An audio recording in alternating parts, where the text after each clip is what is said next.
you so much for joining us today on radio, KHQN, and that's 1480 on your AM dial, and on the internet, pat.utahvalleylive.com. We appreciate you taking a few minutes out of your day to join us. And my guest today, she's been on once before, and she's back by demand, and I demand along with some other people to have her here, because Pam Openshaw has really got a grip on the Constitution and what it's all about. So has there been a time in our lifetime when we need to know about the Constitution more than now? Certainly not in our lifetime, and we do need to know. So she's going to be with us today talking about the Constitution. Thank you for taking time out of your day. You are welcome. To join me, Pam. We are good friends, and she's a neighbor, which is really lovely because she feeds me throughout the week. She sees me dragging home late in the afternoon, late in the evening, late, and she knows I'm not a big cook. And she has a lovely family, and so she shares, and that's been really fun. Thank you. And it's been my pleasure. Thank you. You're welcome. I want to just mention Kyani, that is our main sponsor. Kyani has 3 products. They are located in Idaho Falls. Now, if you would like to look up how my life has changed and given me all this amazing energy, and I'm not 50 anymore, and I'm not going to see 60 again. So if you would like to feel better and have great energy and not get colds and not get the flu and get rid of whatever it is you're working on, I want you to read about these products and then call me. So Kyani, KYANI.net. Look it up and then call me, 801-362-9552, 362-9552, and we're going to talk about it because truly this company has the most integrity of any company I have worked with in the last 50 years. So if you would really just want to know more about it, I can come to your house, you can come to mine, we can work on the internet, we can do websites, we can do webinars, we can do conference calls, we can do all kinds of things and really have some fun with it. So thank you very much, and I look forward to speaking to you. I do want to give a couple of shout outs. One to Tidbits, which is a local Utah County paper. Now, they've just started a little while ago, and I've only got half the paper here, half of it's on the floor. But I'm going to show it to you up close and personal, except there's an ad running on the streaming right now, so we can wait for that. There we are. We're back. So here we are, and the newspaper's called Tidbits. Roger Strong and his family own this paper. They had seen it in another area, and they thought it was a good idea, and it is full of wonderful ads, full of interesting information. And he was on with me a week ago, and when we opened the paper this morning, ta-da! He has put an ad together about me and what we're doing, and there it is almost. How about there? Okay. And thank you, Roger. Big shout out for you. I love your paper. I love what you're writing about. I love what's in it. It's good information. It's clean. It's family. But your ads are really good, and they work, and the people have good things, and I've already had some of them on the air with me. So thank you very much for that, and let's keep it going. I appreciate it very much. So big shout out for you. Also a shout out for Gloria. Gloria's Little Italy. She was on the air with me, she and her husband yesterday, and they brought the most divine food. I ate it on the air, but I didn't eat the desserts until after. Oh my goodness. So big shout out to Gloria. Wonderful. In fact, everybody in the office had to have something. And they were so good. Gloria's the restaurant is located right on the corner of University Avenue and Center Street in Provo, exactly on the northeast corner. It's number 1, Suite 100. You can't be more on the corner than that. It'd have to be out in the middle of the street. But it is a great place to go. December is going to be a fabulous month. They've got all kinds of discounts on company parties, big parties, that kind of thing, 20% discount on everything. Santa Claus is going to come on the 23rd of December. So big shout out to Gloria. Wonderful, real Italian food with real Italian names and beautiful, beautiful culture. You feel you've just stepped into Italy when you go downstairs. And she's right down the street from us on the main floor. Easy parking, walk in, have a great time. Prices are very reasonable. Also to Tesh. Tish, T-E-S-H, at Motel 8 on Canyon Road and University Parkway, right across from BYU. Big shout out to you. You've been our neighborhood motel for years. They have a pool. They keep it about 90 degrees because it's cold. Nice. Get in and swim and have fun. They've got a conference room. You can have your business meetings there. They have rooms as low as $45. Does anybody in the world have rooms for that anymore? That's amazing. Nowhere. That's amazing. And so a great place, easy to get to, close to other restaurants and certainly BYU. So give them a big shout out. Now, Pam, we're going to talk about the original Constitution. We are. And I don't know if you want to mention this or not, but I got this from the Washington Post. Now, you and I know about newspapers and Oh, yes. most of the media. And for whatever reason, the majority of them have been Democrats over the years, and they lean that direction regardless of what they say or think. And they're very, very, very, very liberal in most cases. Very left, yes. But they came after Obama in a 3-page article here on August the 18th. And they pointed out all of the talents that he doesn't have, nor the business experience, nor any experience. And the bottom line is he's on a vacation, and he and Michelle are having a blast at the expense of taxpayers. But this is a good article, so I'm sure it's archived. It's the Washington Post, August 18th, 2011. And you want to comment on that? No, I'm going to let you do it. You're Okay. doing fine. But it lists all the things he has not accomplished by way of his background, where he came from, what he's done, what his experience was. I mean, I'm amazed at his lack of experience. I don't want to say any more about that because there are a lot of people out there that perhaps don't agree with me. But I get to have my opinion, and I get to do that because I'm on the air. So there. Well, it's hard to run a country if you haven't run anything else. You know, I tried to think back to the first thing that I put together, and I was probably 16 or 17, and I put together a thing at school for the neighborhood, for the community. Mm-hmm. And we divided the community. I went to East High School in Salt Lake City, and we divided the community up in various blocks. And the kids I don't know what we were promoting. Probably we were learning about politics at the time. It seems Mr. Larson was I think he was a philosophy teacher, and we were learning a lot of things. But we did break it up into blocks and segments and so forth. If I could do that at 17, and that's all I had ever done, would I be qualified to be president of the United States? No. Don't think so, Pat. Don't think so. And so I've added a lot to my resume over the years. And if I put my resume, which is about 12 pages conservatively, next to Obama's, which doesn't quite fill a half a page of business experience, I should be running for president. I'd vote for you. Is that a good friend or what? And Kent on the computer says I'd vote for you twice. Thank you. Only once legally. Yeah, only once legally, that's right. But we're related, so that helps. All right, now let's get into this because I think your question is really good to start with. The was and is, or your statement, the was and is of the Constitution. I'm not sure that's grammatically correct. I'm not sure it is either, but it gets the point across. It gets the point. The was of the Constitution and the is of the Constitution. And I'm going to ask you to do something for us. Email, call, and get your friends involved because this is archived and you can watch it later on the internet. If you're on the radio, of course, there's no way we don't record that.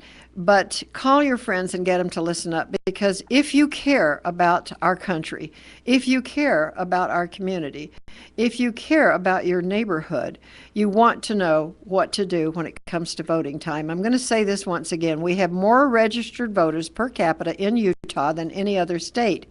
We have less voters per capita than any other state, and that's awful. So we're going to have to get out on a snowy, cold, rainy, whatever the day happens to be. We have to vote. But the question is, who are you going to vote for? And the question is, do you understand the Constitution well enough to know when you step into any kind of a voting situation or any kind of an influence situation, do you know that what you're doing is going to help or is it going to make it worse? So many of the things that people are turning up with, because everyone is seeing, most everyone, is seeing that there are serious problems surrounding us in our country right now, but the problem is many of the solutions that are being proposed are going to make the situation worse, not better. And we have to know the difference. You Let me do. let me stop before we want to give you a little background where you went to Okay. school and who you've mothered and all this kind of stuff that brings you to the microphone. And I should have done that right off the top. So let's do it now. All right, let's see. My husband and I both we grew up in El Paso, Texas. Y'all Southern. Not in El Paso, sorry. I could put one on when I needed it, but Not really Southern accent in El Paso. no, you do much better than I do on that one. We went to BYU. We were married after he returned from an LDS mission to England. And we then went into the Air Force. He was a career Air Force officer. Retired after 22 years. We have 8 children. Just had grandbaby number 27 born yesterday. Fun. Finally have a little granddaughter after 9 grandsons in Oh a my row. goodness. We're so excited. Well, you had boys in a row. Well, we Or had somewhere. two girls and 6 boys. 6 yes, so boys. it's a boy-oriented family, but we were delighted to get this little girl. Bob and I served a mission to Italy. You were mentioning glorious little Italy. Their food is I know, isn't it wonderful? Oh, and Italian food is so good. But we spent a year and a half in Italy and missed the election of President Obama while we were there because that took place while we were gone. We didn't know who the man was. At the time, we first heard his name. So we came home to find that he had changed a lot of things as he became the President of the United States. We became very concerned, so we got involved with an organization called the Thomas Jefferson Center for Constitutional Studies. And we've been studying the Constitution together. And the more we learn, the more we understand how little most people know about the Constitution, and therefore how unable we all are to make any kind of progress or to try and fix the things that are going on because we don't know what to fix it to, if that makes sense. Well, you can change it, but what are you changing it to? And Right. maybe the fixing part is more than change. The Yes. fixing part is making sure you do it right. So that's why we need to know, first of all, why do we have a constitution? Why do we need a constitution? Yeah, you need a constitution because you have to have rules. If you don't have rules, then you're going to get beat up by the bully on the playground. And so we just simply have to have rules in order to make our country operate properly. And in the United States, we have had this amazing, marvelous advantage that we have been able to most countries develop their system of law as a kind of a catch can. They react to something, or a king will come in and he'll bring a particular part of it or whatever. But in the United States, we've had the opportunity to actually create what we wanted for government from the very beginning. Our founding fathers had had an immense amount of experience. They thought the situation through and structured the Constitution to guarantee that we would have our freedoms. And that is a very unusual thing in the world today, to have a system of government that you originated from a thoughtful perspective as opposed to it just kind of evolving. Out of necessity, Yes, perhaps, yes, and nothing yes. more. Yeah, Okay, so we need a constitution we do. because we need the laws That's right. that govern our land to some extent. And we need to control human nature, because human nature is such that most individuals, when they're given a little bit of authority, will begin to immediately usurp power. And that can have serious consequences in a government. So the Constitution of the United States was structured as much as anything as a document of human nature to prevent unscrupulous people from stepping in and taking power. Now, the Constitution has been changed dramatically through the years, and so we now have individuals who are stepping in and usurping authority, and it's because of changes that have been put in place where the Constitution is concerned that have allowed them to do that. Had we stayed with the original document of the Constitution and maintained those principles, we would not have individuals who are stepping in and walking away with the store, which we have right now. And the product, and the ground, and the whole works. The philosophy, yeah, everything. Where could we, or can we find that original Constitution? Right here, Okay, that little booklet right there. I brought it for you. okay. This is a little gift Is to it you, is it Pat. online? Yes, you could go online. Let's give an address, or is it just Google it? Yes, you should be able to just Google the Constitution of the United States any place online. And you'll ask get for it. the original? Look And for the ask original? It'll be online. You should have an address on the back of that place that you can go to, but the original Constitution shouldn't be hard to find at all. Okay, I'm not seeing one right here, but that's okay. Oh, yeah, National Center for Constitutional Studies. Website is www.nccs.net. Or, let's see, nccs.net. Or 208-645-2625. Area code 208-645-2625 to get a copy. Now, is this is the original Constitution? And may I hold that up for just Yes, a minute, Pat? I please. want you to see. What's on the cover? That's a picture of George Washington offering a pen to each one of us and encouraging each one of us to sign the Constitution, to validate it ourselves so that it becomes part of our own individual lives. So he did that in his time? George Washington was very, very involved in the Constitution of the United States. He was one of the leading individuals who set about to bring it about.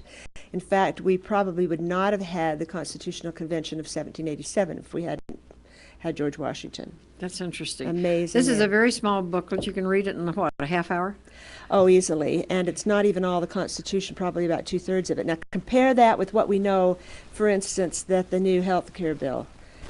I was going to bring a phone book with me. I should have.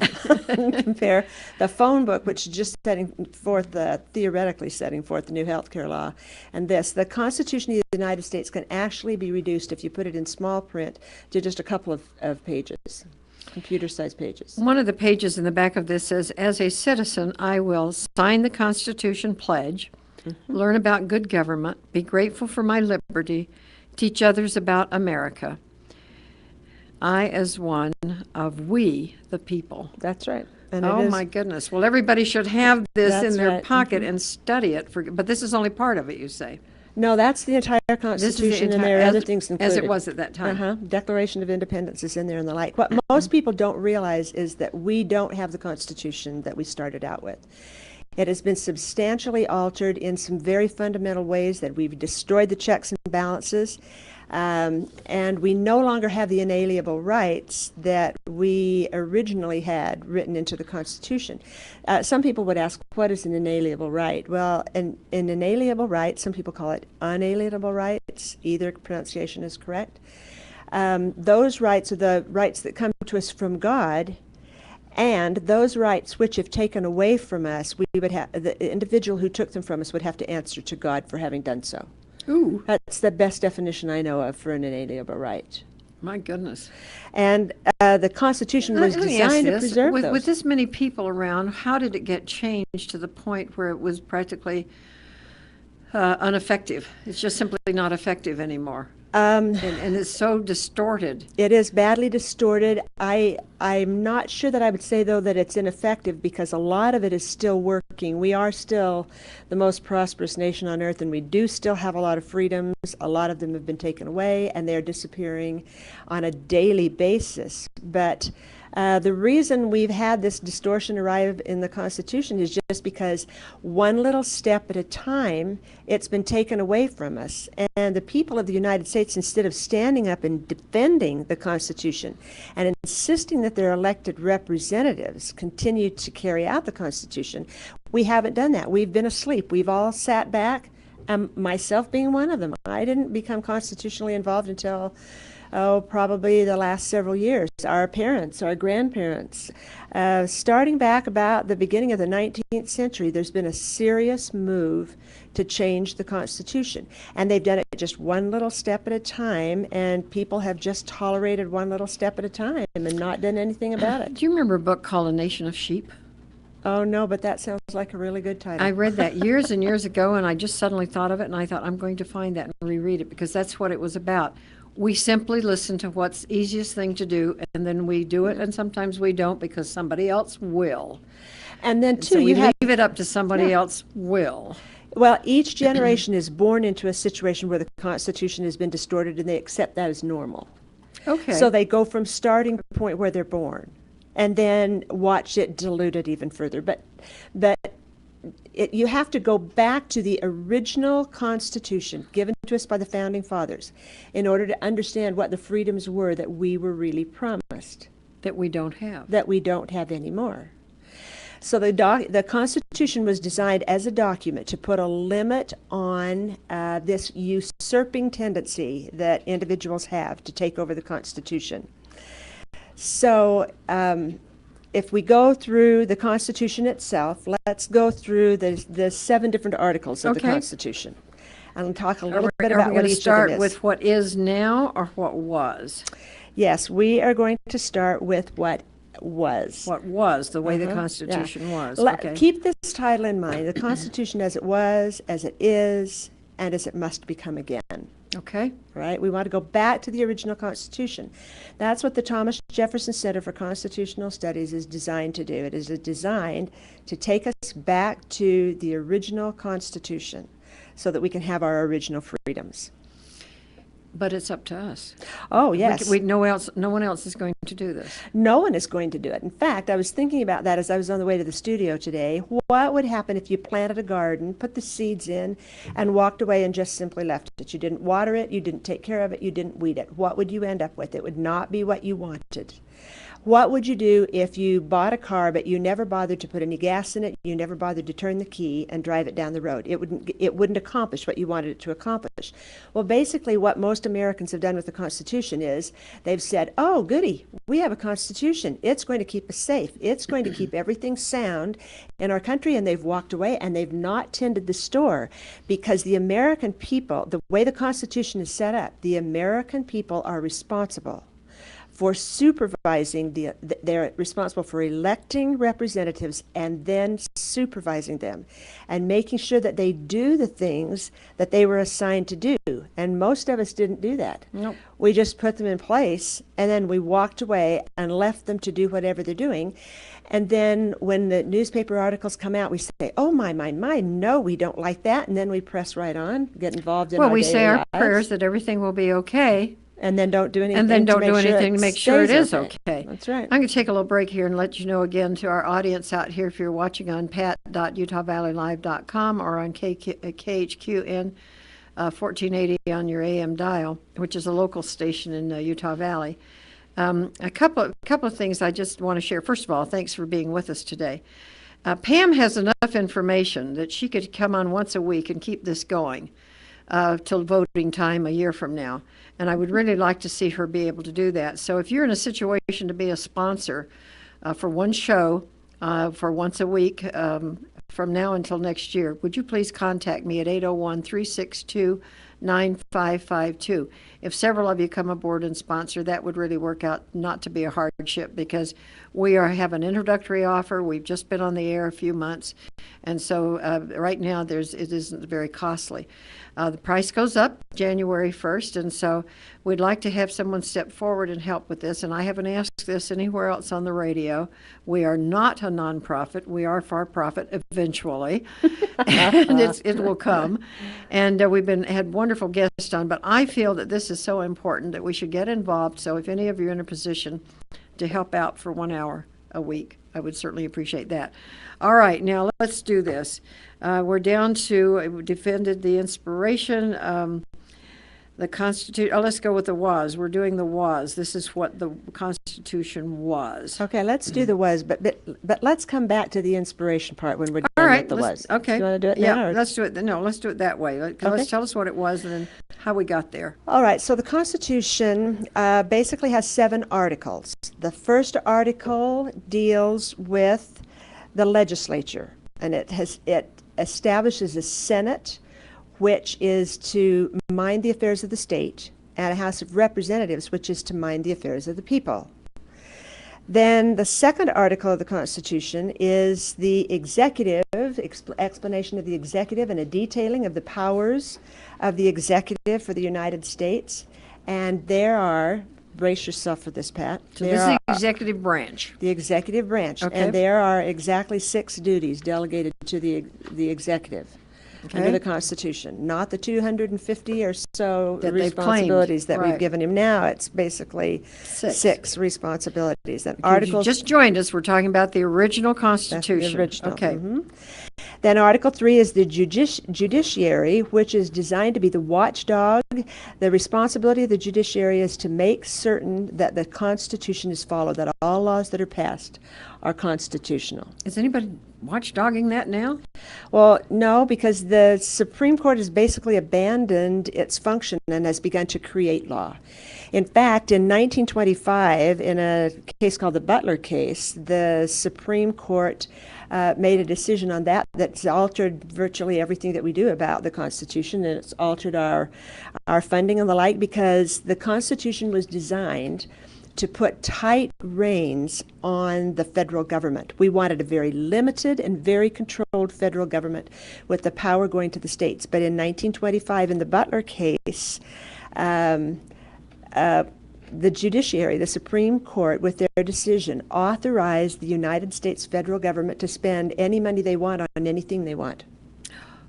Did you know that? No. Oh, Did yes. anybody else know that? We're seeing it. Well, there were a lot of people protesting it at the time, but we didn't protest it hard enough.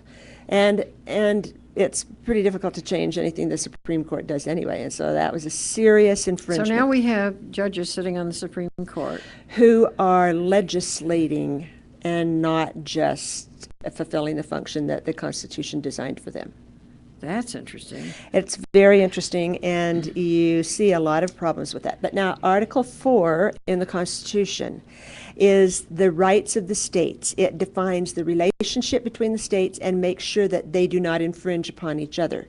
You see, the way the Constitution is designed to work is that the federal government has very limited powers, and the state governments have all the powers that are left over beyond that.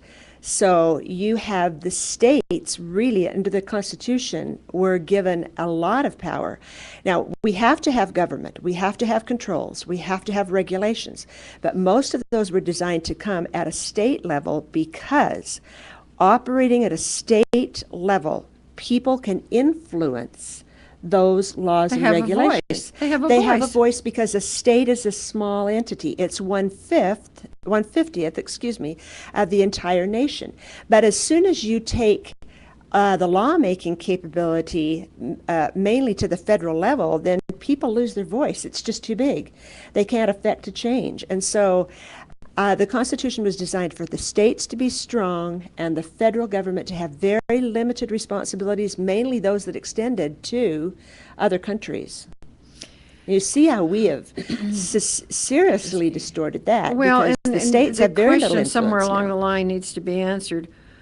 Who in the world would want to be governed by a body of people that you're never going to meet, you're only going to see on television? They have nothing to do with your doorstep, your front yard, or what's going on with That's right. you. They have nothing to do with your local schools where your children are being educated or not. They have nothing to do with the corporations, very little. And now they've turned all that over to the government. Everything's been turned over, so you don't have a voice in your community. Some people What's the think, matter with people? well, some people think that gives you security and uniformity. What they don't realize is that it also takes away your freedoms. I mean, you may have security and you may have uniformity through that, but you don't have any freedom. You just have to do what you're told to do. Somebody well, I think else it's is making the fear the of being decision. abandoned by the government. Yeah, and so people possibly so. continue having the change, thinking that Big Daddy, the power, will take care of us. Well, then let's talk for a minute about the divine aspects, the inspiration. about the inspiration of the Constitution, because this is a very interesting part.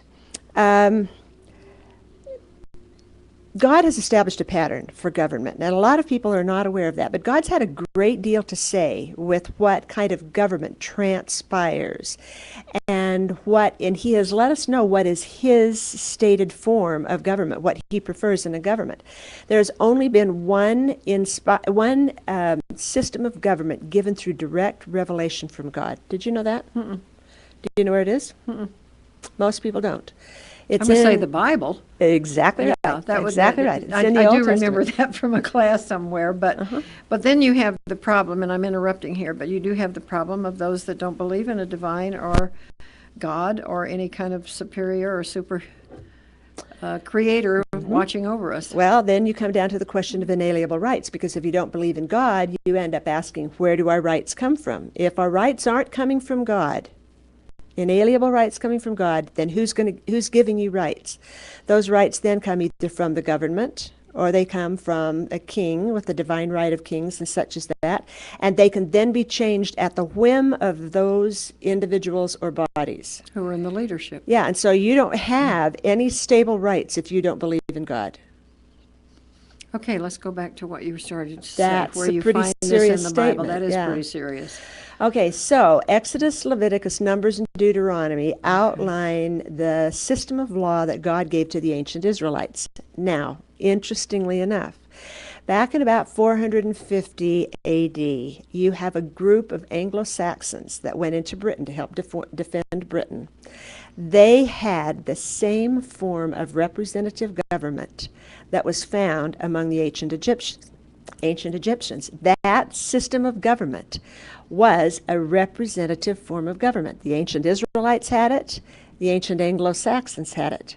Then we see it again. Those of you who embrace the LDS doctrine will find that same system of representative government in the Book of Mormon.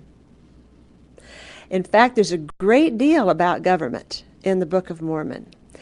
And I'm going to interrupt there for those of you that maybe don't know. It is the Church of Jesus Christ of Latter-day Saints. That means us that are living now, those that are living now. But it is the Church of Jesus Christ. We are Christian. And the foundation of much of what we're going to be talking about can be found in the Book of Mormon. And so you see, you have the Bible accepted as a history of people of ancient Israel. It contains God's law, but it also contains a great deal of historical information. The same thing is true of the Book of Mormon, which is the record of the people that lived in the early Americas. You have religious doctrine in the Book of Mormon, but you also have a great deal of history. And that history details a political system among the ancient peoples known as the Nephites, who also had a representative form of government. And then we arrive at the United States Constitution, and we find that the Constitution has a lot of the same principles, basically the same principles. And finally, that Joseph Smith, who is the prophet, revered as a prophet for the Church of Jesus Christ of Latter-day Saints, states that those same principles of government will be the Savior's form of millennial government. And so you see this pattern emerging for the Lord. We just had an ad throw right over the top of that, which we don't control. Those come off of, if you're on the radio, you're not aware of it, okay? Somebody's shaking their head. So the ad didn't show up on the internet then? It did. Wrong. No, it didn't. All right. I'm apologizing for something I don't need to apologize. Okay, we're just seeing it in here. Okay, because the inspiration then is there. It is. And to ignore that, then you're taking out the whole basis of the That's right. Constitution. And you brought up the point that some people don't believe in God. That's a conundrum for those people. That's a difficult situation. Because if freedom comes from God, that basically you have a belief in God. If you have a belief in freedom. And then if you don't, then you're believing in the government. Yes, you are. And you're at the mercy then Of the government. of the government. And you see how the government changes, and you see that basically your rights are not stable under that situation. Because man is not a stable individual every time with No, that's everyone. right. And- So it's, and- as you say, whim. And men have the tendency to operate government under those principles that are in their best interest, not in the best interests of all. We would like to believe that all mankind is magnanimous and all those who are our leaders are always doing what is in our best interest, but the truth of the matter is I that think there were so most many don't. people in need of jobs and financially stressed that when Obama came along and said we're going to have change, they wanted to believe the government. They really wanted to, for the right reasons, that there would be help, there would be change. But there hasn't been. Well, here's an gotten interesting worse. Yeah, here's an interesting point that most people have probably not taken into consideration. Anytime anything is given to you, anytime the government gives something to you, Pat, if the government gives something to you, It's going to cost me somewhere. it has to take it away from somebody else. Have you ever thought about that? No, I haven't. Okay, so we decide that we are going to give a benefit to one particular business. We're going to give a tax break to one particular business. That means some other business, some other entity has to pay for that. It has 'Cause to that's pay where that the money price. comes from, That's sure. right. The government doesn't, it's not this wellspring of, well, I shouldn't say that, because with the Federal Reserve, it kind of is the wellspring of endless money. That's one of the distortions that's taken place in the Constitution. But then you also, a lot of people do not know that the Federal Reserve has nothing to do with our government. It doesn't. They use it, It's but a it's an private independent, entity. it's a private entity by Private the entity. rich and wealthy back many years ago. We have actually a And- private consortium of individuals that manages the United Right. States economy. Yeah, that's Right. true. So anyway, I think And that's another whole subject. it is, and we wouldn't huge, dare get and onto that today, I would we? wouldn't touch that one today because that is deep. And it I is. worked for Federal Reserve in Salt Lake when I was a kid, and I didn't understand until I got in the company that it had nothing to do with anything up in the Capitol at Utah, except people were doesn't. using it. The families the Rockefellers at that time, that's just one family, but there are many now that are involved that are descendants of. And I thought it was tax money. I thought that tax supported it and so forth. No, it has nothing to do with it. I learned that before I was 18 years old. But now it's become so complicated. That's another show. Yes, it is. And if you happen to be an authority on it, would you please call me, 801-362-9552? Because we'd love to take that apart and help people understand it. All right, so oath of office. To which Constitution, then? Okay, You put your president, or about to be, you put your hand on a Bible, You do. or Quran, or whatever somebody decided to do. But what are you pledging to? You are pledging to the Constitution as it stands on the day that you are sustained. You are not, and a lot of people are very upset about what's happening in our country, and so they want us to go back to the original Constitution, and they get upset with the leaders that we have elected, with our representatives, because they are not following the original Constitution. Please understand, they didn't take an oath to the original Constitution. They took an oath to the Constitution as it stands on the day they took each that oath. president could well be taking an oath of office with an entirely different set Yes. of rules. Yes, a set of rules that has been modified. And so thus we arrive at the point where we really need to go back to the original Constitution. It was a formula that worked beautifully. In fact, there has never been a system of government that has worked as well as the United States Constitution worked from the time it was first implemented until we began to really change it a lot. For instance, we talked a moment ago about patterns. In 1905, the United States contained approximately 6% of the population of the world, and we produced approximately 50% of the world's goods. That is how well the United States Constitution has worked. We have in our original system of the Constitution an amazing tool that allows us to be very free and very prosperous. But we don't have it anymore. and it's obvious right now. Yes. Okay, so who's responsible? I didn't create this. Did you create this? I mean, how was this created? We thought we were doing the right thing every time we voted. Okay, can I contradict you on that one?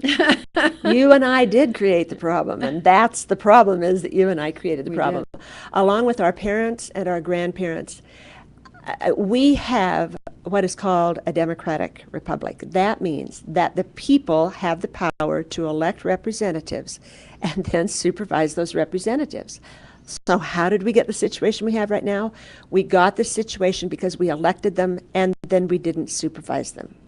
And so we sent them to Washington, D.C. We sent them there and said, we trust that you will do what we've expected and asked you to do and what you promised to do. That's right. But then there was no report back. Yes, we just basically sort of planted the garden and walked off and left it without watering it or weeding it. So they then made decisions, changed their minds, saw opportunities they hadn't had before. The funny thing about that, greed always gets involved if it's man's decision.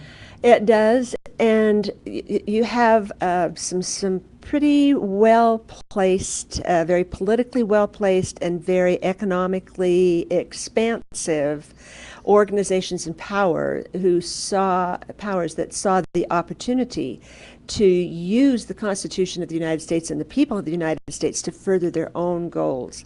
That process began happening really about 100 years ago. So the question then is, how do we now, today, that's what was and what is, but how do we supervise the people that we trust will go and represent us?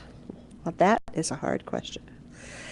The first thing that we have to do is that we have to, it's not a hard question, it's actually an easy question. It's maybe a little harder to accomplish.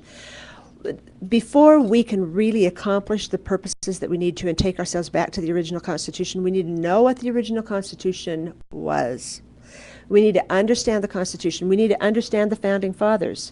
Let's do this again. This little book can be found online. It's called The Constitution of the United States and Only Keeper of the People, George Washington. You can find it online as the original Constitution. There is a phone number if you'd like to order a copy. It's the National Center for Constitutional Studies. It's in, here's the phone number. It's in Idaho, actually, 208-645-2625. 208-645-2625, or www, which I don't think you need anymore, .nccs.net. And get a hold of this. We're going to be talking about it some more.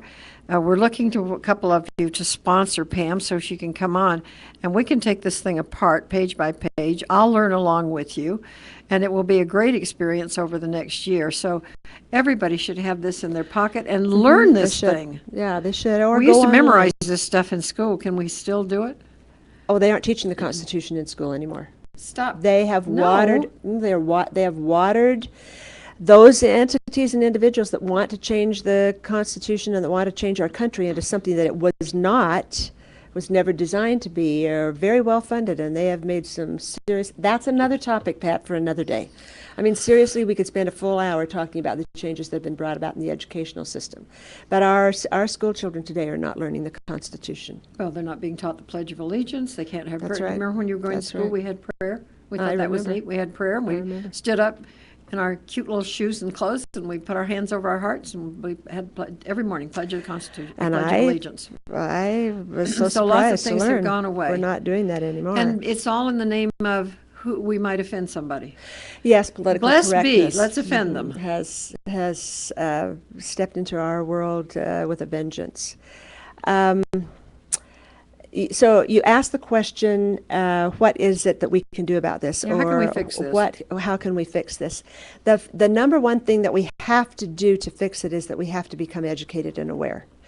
We have to understand the principles before we can go about enacting the principles. And I saw an interesting example of that recently. On the pages of the Provo Daily Herald, on the editorial page, there was a tiny little, probably wasn't any bigger than this, editorial that someone, Well, 2 or not an 3 inch editorial, article. yeah, it was letters to the editor. An individual had written in one long paragraph, and he basically said, we need to, and then he listed 6 things that we needed to do in order to fix the problems. This was a very, very interesting letter to the editor because all 6 of the things he mentioned were unconstitutional. Unconstitutional? Unconstitutional. He was a very well-meaning individual. He obviously really cared about his country, but the solutions that he was proposing would have caused as many problems as the things that he was trying to get rid of. You see, the Constitution is a balanced document put together by a group of men who had vast experience. They had read profoundly among the works of the individuals whose political theory really was sound. And so they had put together this amazing document, and it's balanced. It has everything there. You don't squeeze one part of it and it makes something else go out of whack. It was all balanced and all in place. And then when you step in and you start changing one little part of that, and you change the whole structure. The whole structure goes off balance from there. Okay, so we're out of balance. We're Totally. out of balance. So the first thing we need to do is that we need to know what the Constitution is. And right here, I would like to put in a plug for the organization that I think does a better job than anyone I know of teaching the Constitution and what it is. And that is the Thomas Jefferson Center for Constitutional Studies.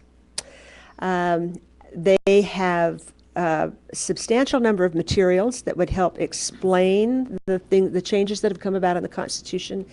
But really, their signature program is a 16-week course called The Healing of America.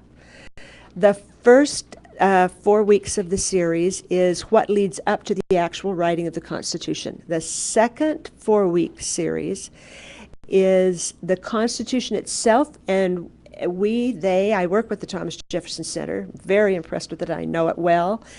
We take the Constitution from the beginning and we go through to the end and we talk about it in detail. We take the Constitution apart. So is there 16 weeks on the first block and No. 16? No. 4 weeks on the first block leading Okay. up to the Constitution. 4 weeks where we look at the Okay. Constitution in depth. Then another 4 weeks where we talk about the enemies to the Constitution. Ooh. Oh, that one is fascinating. Oh. You would be so very surprised. And then the last 4 weeks is what we need to do to restore it. So the Thomas Jefferson Center is presenting a program that really gives you the answers that you're looking for. It's an amazing organization. I'd like to give you the contact information on it. Let's do that.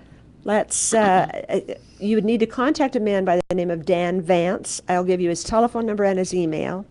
His telephone number is 801-513-5045. Again, 801-513-5045. His name is Dan Vance. And also you can contact Dan at Dan, D-A-N, at thomasjeffersoncenter.com. Is there a fee, Pam, for this? Yes, there is a small fee. It's very nominal compared to the kinds of fees that you would pay elsewhere. But yes, there is a fee because we give you some pretty comprehensive materials. We have to provide instructors, and those instructors have traveling and such things as that to do. It is not a nonprofit organization for a very good reason. A nonprofit organization cannot endorse candidates. When you are talking the Constitution, you simply must qualify your candidates. And so the Thomas Jefferson Center is a for-profit organization so that we are able to endorse a candidates. candidate. Yeah. Is it held here in the Orem, Provo area, or where? We are looking to organize one after the first of the year here in the Orem area, but for right now, those seminars are taking place in Lehigh, Bountiful, and Layton. Okay, when they call, will they get the information of where it's Yes, located and yes. so forth? And you can go to thomasjeffersoncenter.com and look under seminars in progress, and you can get some information on that. And you can step into those seminars That was in my the next middle. question. Yeah, can you come right in, or do You can step in the middle, yes. anywhere? So you decide Yeah. today. What days are they held? I don't know what days the Bountiful and Layton seminars are held, but the Lehigh seminar is held on Wednesday nights at 7 o'clock. In Lehigh. In Lehigh. I don't have the address on that, but you can get Now, it you've easily. had some meetings in your home. What I have have. those been about? Well, we did current events in the Constitution, and plan to get back to that starting in January. Current events in the Constitution meetings held at my home. You can contact me at pamela.openshaw@gmail. And so when we're ready to start those meetings back up again, Let us know. I can Yeah, put let us people in know. contact with that. Yeah. In fact, let's hope by then that you're on the air at least once a week. Oh, I would love to be on the air once a week. I could push you hard enough, and if we find the money, get you on every day. Every week will be fine.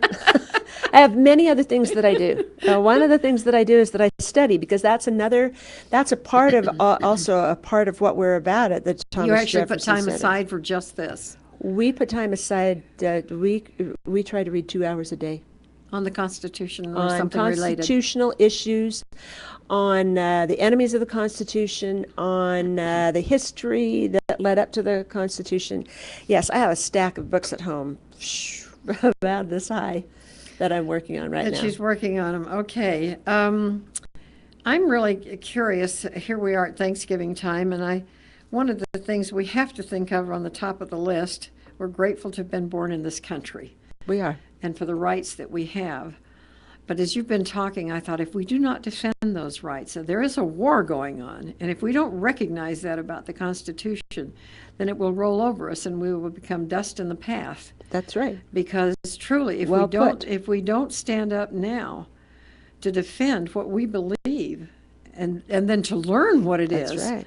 that we should be talking about, then we're going to be in as big a mess as some of the countries that we have gone to defend and spent a lot of money defending. Yes, thank you for the information up on the monitor. The Layton class is taught on Thursdays and the Bountiful class is taught on Fridays. And the one in Lehigh is It's on on Wednesday. Wednesdays, yes. Okay. You're right, Pat. You're very right about the fact that if we don't stand up for our freedoms, and really, I've had people ask me, okay, well, if we're going to fix the problems, what is the very first thing that we need to do? I remember asking that question myself when I first became involved with the Thomas Jefferson Center, and this is what I learned. To my surprise, the very first thing that must be done in order for us to heal the Constitution so that we can go back to our original Constitution is that we must repeal the 17th Amendment. The 17th Amendment is that amendment that changed representation in the Senate. You see, when the Founding Fathers created the Constitution, they created a balance in Congress. The Senate was to represent the states, and the House was to represent the people. And then both of them had to agree before legislation could be passed. So no legislation would ever be passed that was not to the benefit of the state, the entity of the state, as it worked to protect the rights of the people in the state, and the people themselves in the great larger body. Both of them, the needs of both had to be met in order for a law to be passed.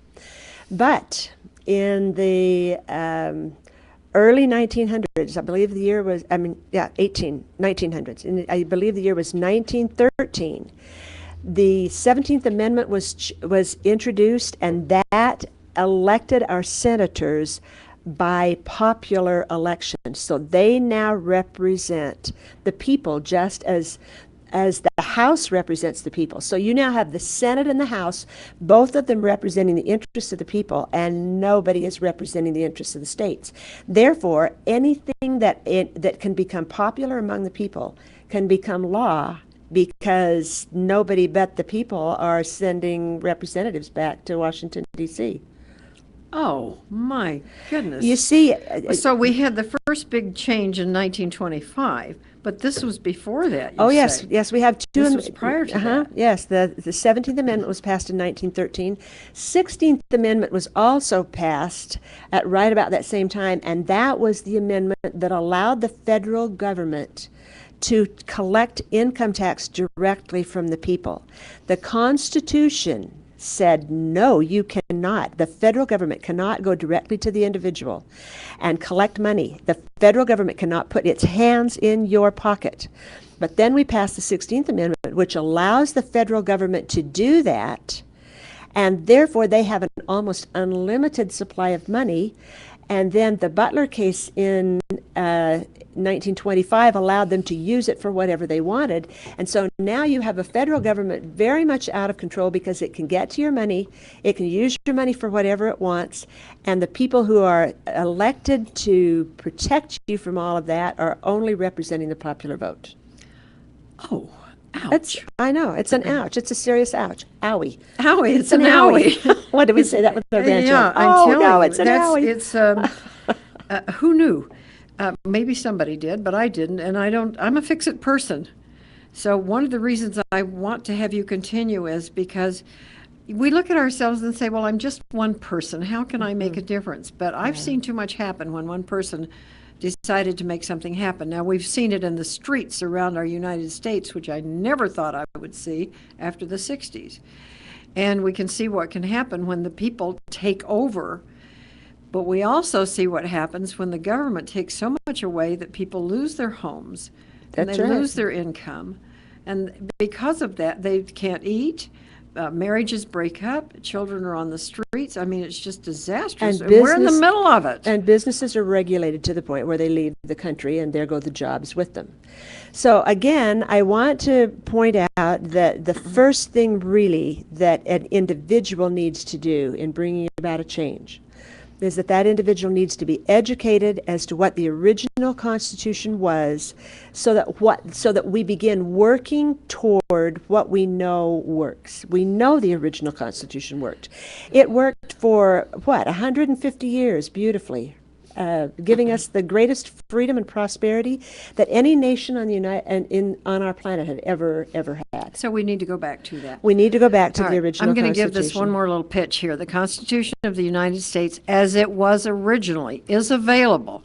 It's in this very small little booklet, and you can get it online if you Google National Center for Constitutional Studies, or go to www.nccs.net, or this is in Idaho, Malta, Idaho, 208-645-2625, 208-645-2625. Get a copy. And then there are places that we can go throughout Utah where we can get together with other people. We can study about it and talk about it. And as we've been talking, I thought I'd almost like to see a panel up here taking on one of these subjects, have two or three that'd or be wonderful. four people taking on different subjects. So if you have a background and a great interest in the Constitution, particularly as it was originally, let either Pam know or let me know. My number is 801-362-9552. And Pam Openshaw, who's been our guest today, do you want to give either a number or your email or something yes. out? Okay. Yes, I want to state again contact information for the Thomas Jefferson Center for Constitutional Studies and Constitutional Restoration, excuse me, that didn't come out right. You would want to contact Dan Vance, who is our contact point. His telephone number is 801-513-5045. And his email address is dan@thomasjeffersoncenter.com. And he probably can link individuals to copies of that Constitution. But we have, at the Thomas Jefferson Center, we have a lot of other materials. The president of our organization is Dr. Glenn Kimber, who is the son-in-law of Cleon Skousen, who was one of the great constitutional authorities. And he's an amazing man. He teaches us a great many things. And he has put together information. For instance, some of the information that I've given you today comes from a presentation he put together called The Tale of Two Constitutions. He has also put together... It's a book, right? It is not a book, it's a Not. DVD. It's a DVD. It's a DVD, All runs right. about 47 minutes or so. He has another one entitled The Wall, which details the information about the 17th Amendment and how it destroyed the checks and balances of our government. We really ought to talk about this I stuff. know. That one simple little thing really changed things. And then he has others that talk about... Thomas Jefferson said that the Constitution was chains to bind us down from mischief of those who would do us harm. Well, he has a presentation that explains that. And then there's also another presentation about the executive branch and how the responsibilities of the president have been expanded so dramatically, and just an amazing amount of information. You can also get the books, The Real Thomas Jefferson, The Real Benjamin Franklin, The Real George Washington, which give you authentic information about the Founding Fathers. There's a lot of junky stuff going on around there, out there about the Founding Fathers. Those who've wanted to undermine the Constitution have also wanted to undermine those who created it. Yes. So we have a lot of information to offer at the Thomas Jefferson Center, and we hope that people will visit us. Is there any reason why the people in Utah can't get behind this and make a change? None whatsoever. That's where it has to start. I've had people say to me, is it too late? Have we gone so far downhill that it's too late? No, it's not too late. It is, however, we are running out of time. We do need to act quickly. There are a lot of things that we need to do, and we can help you at the Thomas Jefferson Center. And we're running out of time today, which I'm so sad about. So I do hope that sponsors will step forward to sponsor this program with Pam at least once a week, so that we can put our heads together and learn some of the right and wrong and how to fix some of the things that have been dropped right out of the Constitution. and this is the year to do it. So join with us in this and spread the news. I'm Pat Sheranian. Thank you, Pam Openshaw. Oh, We my appreciate your pleasure. being here. I've loved it. Have a wonderful day, and thanks for being with us.